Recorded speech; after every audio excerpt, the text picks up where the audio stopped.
À travers les continents et les littoraux, dans les villes surpeuplées comme dans les villages oubliés, les filles de la charité, avec la famille vincentienne et l'alliance Femmes-Vine avec les personnes sans abri, tracent un nouveau chemin de changement, une maison à la fois. Des favelas du Brésil aux rues poussiéreuses de Kitale au Kenya, des carrefours du Ghana aux couloirs de réfugiés entre le Venezuela et la Colombie. En Albanie, dans 4 villes, les filles de la charité se sont associées à la congrégation de la mission et aux sœurs de Sainte-Jeanne Antide Touret pour construire et réparer des maisons pour les survivants d'un tremblement de terre. Au Brésil, une simple promesse est devenue un phare d'espérance. Les filles de la charité ont répondu à l'appel pour construire une maison pour une famille de 8 personnes vivant dans une favela. Mais l'amour s'arrête rarement à un seul acte. 4 ans plus tard, et avec la collaboration de la Congrégation de la Mission, de la Société de Saint-Vincent de Paul, de la Jeunesse mariale vincentienne et de la paroisse Notre-Dame de la Miséricorde, elles ont construit ou rénové 23 maisons. Au Burkina Faso, les sœurs ont non seulement fourni des logements durables pour 30 femmes et leurs familles déplacées internes, mais elles les aident aussi à devenir autonomes grâce à des opportunités de subsistance et à l'accès à l'eau. Dans le cadre du projet 13 maisons pour le Jubilé au Cambodge, l'action des filles de la charité s'est étendue du logement à l'eau potable, à l'éducation et à la dignité pour une communauté rurale marginalisée de la province de Takeo.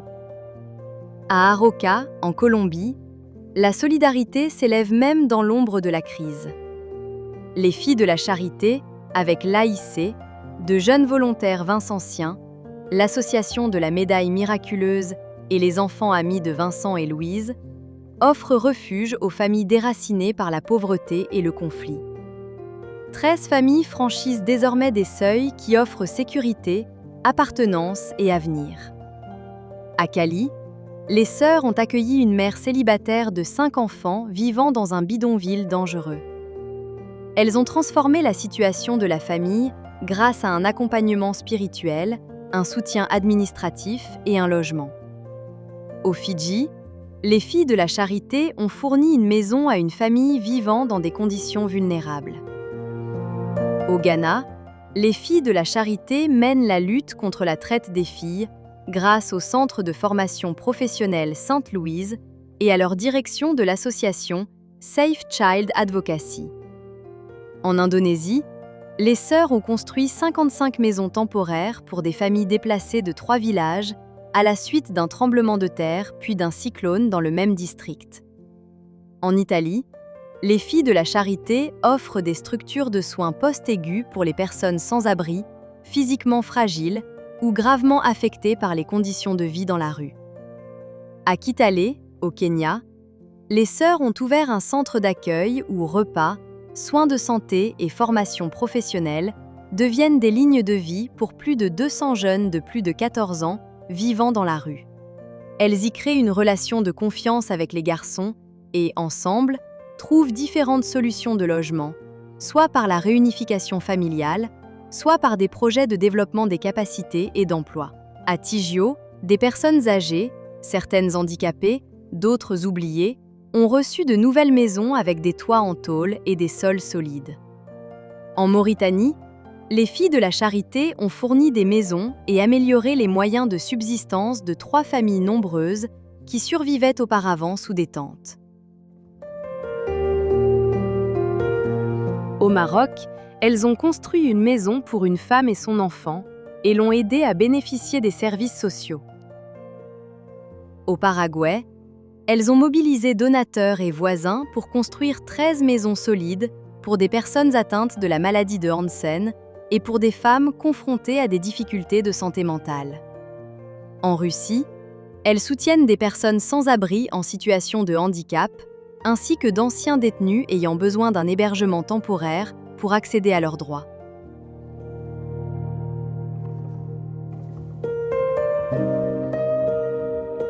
Au Sénégal, les filles de la charité ont construit 9 nouvelles maisons pour des familles en quête de sécurité et de dignité. En Corée du Sud, elles offrent un logement temporaire aux survivantes de violences et à leurs enfants. En Espagne, 7 appartements à Oviedo et Gijón accueillent désormais 35 demandeurs d'asile. À Santander, elles offrent un logement temporaire ou transitoire dans 15 appartements pour des femmes en rétablissement de troubles de santé mentale. À Madrid, en partenariat avec la mairie, elles fournissent un logement à 24 femmes sans abri et à leurs familles. À Séville, le Proyecto Alma gère 3 maisons refuges pour 27 femmes migrantes et leurs enfants. Et à Vitoria, le projet Beraka offre des garanties locatives et un accès au logement pour des familles fuyant la violence, la guerre et l'instabilité. En Tunisie, les filles de la Charité ont fourni un logement à 2 familles vulnérables. Dans l'État de Lara, au Venezuela, une simple visite a révélé 2 familles vivant dans une maison aux murs fissurés et menacée d'effondrement. Grâce à la campagne des 13 maisons, les filles de la Charité ont transformé cet abri fragile en un duplex lumineux, désormais appelé « maison ». À Barquisimeto, elles ont fourni 3 maisons, pratiques et sûres, pour les familles de femmes sans abri. Gracias, familia Vicentina. El amor es inventivo hasta el infinito.